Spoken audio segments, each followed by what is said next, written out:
Bueno, habíamos dicho entonces en el pasaje anterior que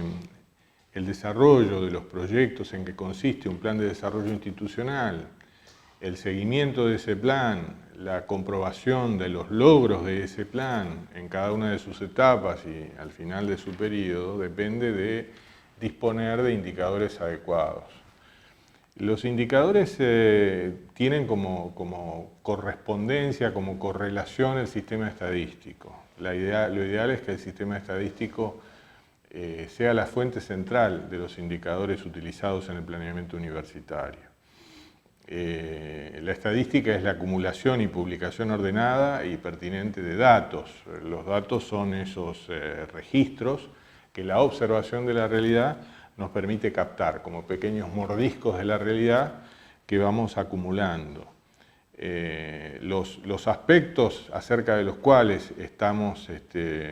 extrayendo los datos son las unidades de análisis, normalmente la población, las personas o los grupos de personas que interesan en este caso para la actividad universitaria. Y esas personas y las circunstancias en las que esas personas atraviesan tienen ciertos aspectos relevantes, acerca de los cuales extraemos datos de manera continua. Esos aspectos relevantes se llaman las variables, y las variables alcanzan un valor porque los datos se cuantifican en términos de la población o de los rasgos o variables de la población.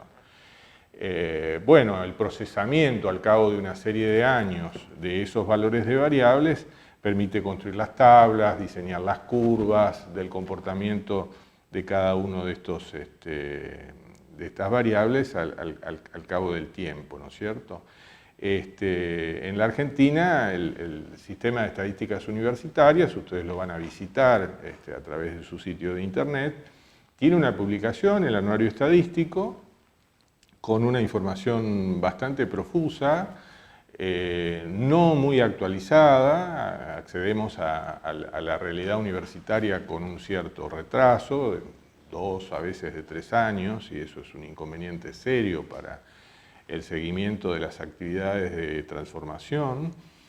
Desde 1966 se publica el Anuario Universitario, que le genera una cierta continuidad a la información estadística, que es muy apreciada por los investigadores, por la política universitaria y por todos quienes están interesados en poner en números, digamos, la realidad de la universidad y las distintas transformaciones. El sistema de información universitario, que es un sistema también de los años 90, que desarrolla software para el registro de las distintas áreas de la universidad, que es una de las particularidades del sistema universitario argentino más elogiadas. CIU tiene un software que es el Araucano. Cada uno de los software del CIU tiene el nombre de una nación aborigen. El Araucano es el sistema en el que se vuelca anualmente la información estadística. Lo ideal es que los registros administrativos directamente alimenten la información estadística, pero en la práctica todavía estamos en un proceso de llenado del Araucano anual. La Oficina Estadística Nacional tiene que reunir todos los araucanos de todas las universidades, procesarlos y después construye sobre esa base el anuario. Desde 2015 hay una novedad en el Araucano que es muy importante para la cuantificación de la masa de alumnado, que se llama Araucano Nominal y que consiste en que ya no se informan solamente los números globales de matriculados, nuevos inscritos, aspirantes, etcétera, de cada universidad, sino que se acompaña con el documento nacional de identidad de cada persona registrada. De manera que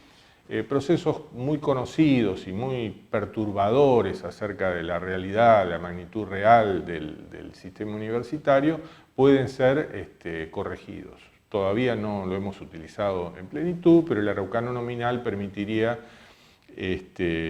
chequear quiénes están inscriptos varias veces, quiénes están inscriptos sin actividad académica, y bueno, como nosotros todos sabemos que tenemos en las universidades públicas y en los terciarios públicos ingreso directo, tenemos una especie de inflación de matriculados, de jóvenes que no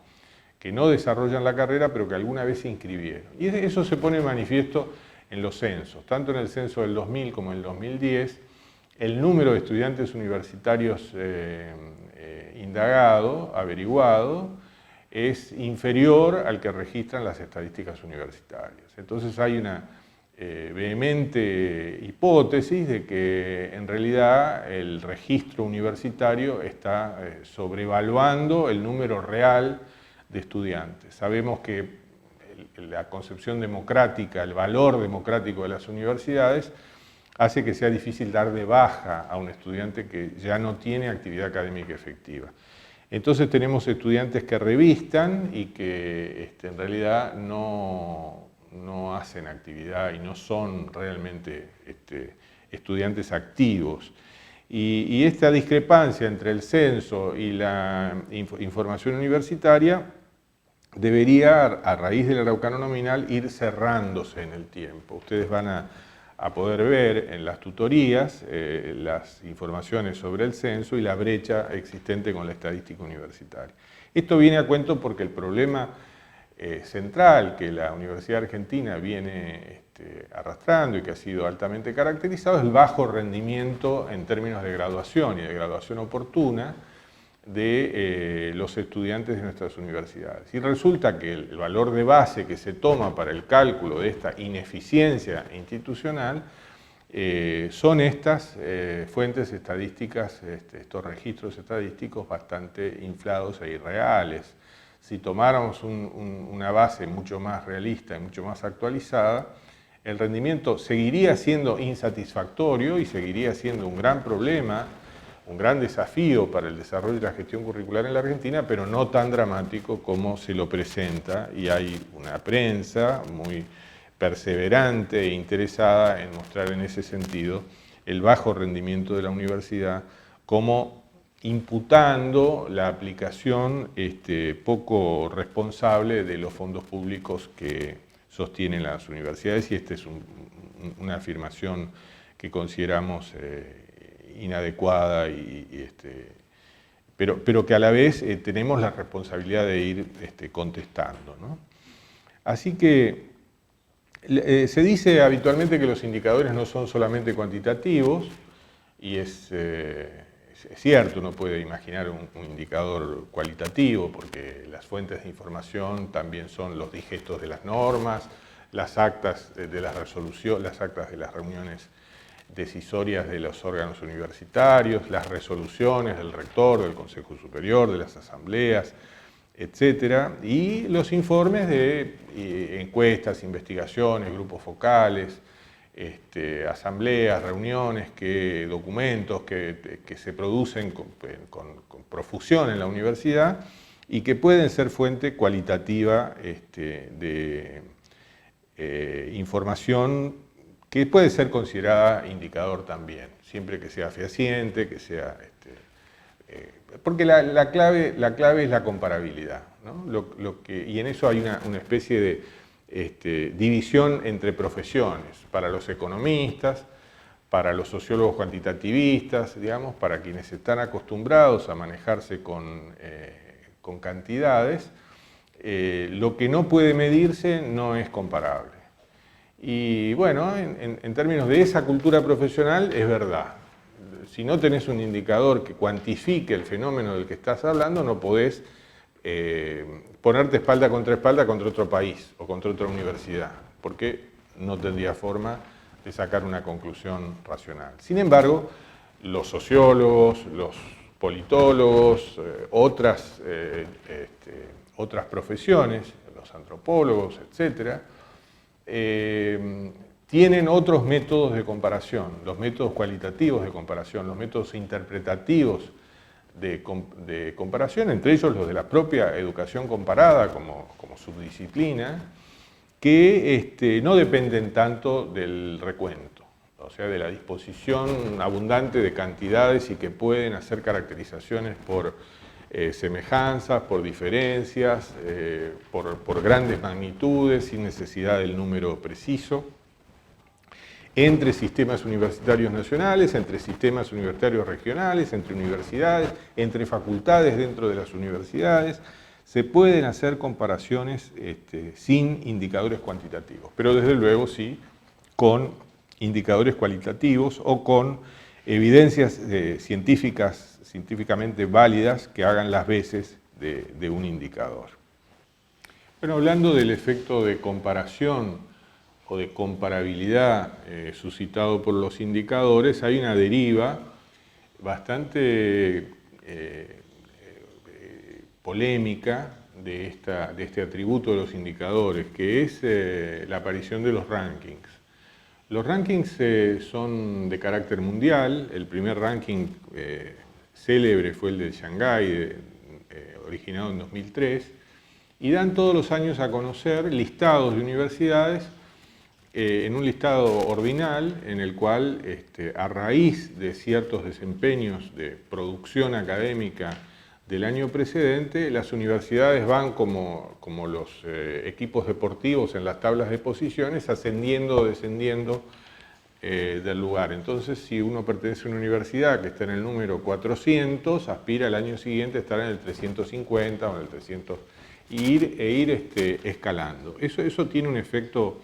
para quienes aceptan las condiciones de esta cultura, y desde luego son instrumentos poderosos, muy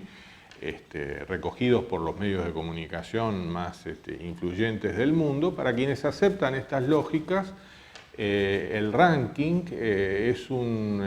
estímulo y un orientador del comportamiento de la universidad. Lo que pasa es que los rankings globales, sobre todo ahora hay ya una diversidad de rankings globales y algunos regionales, pero los primeros estaban tomados del modelo de universidad de investigación norteamericana, es decir, privilegiaba mucho la investigación de punta, la publicación en revistas especializadas de muy alto nivel, indexadas, etcétera, y las transferencias tecnológicas. Y alrededor de ese métier universitario, bueno, hay un club de universidades presididas por las universidades norteamericanas a la que los países emergentes quieren ingresar. Entonces el ranking, de alguna manera, surgido en China, es una muestra de la distancia que hay, de las aspiraciones de China como potencia académica e intelectual frente a los Estados Unidos, que ocupaba por entonces la vanguardia y que la sigue ocupando, pero con brechas que se van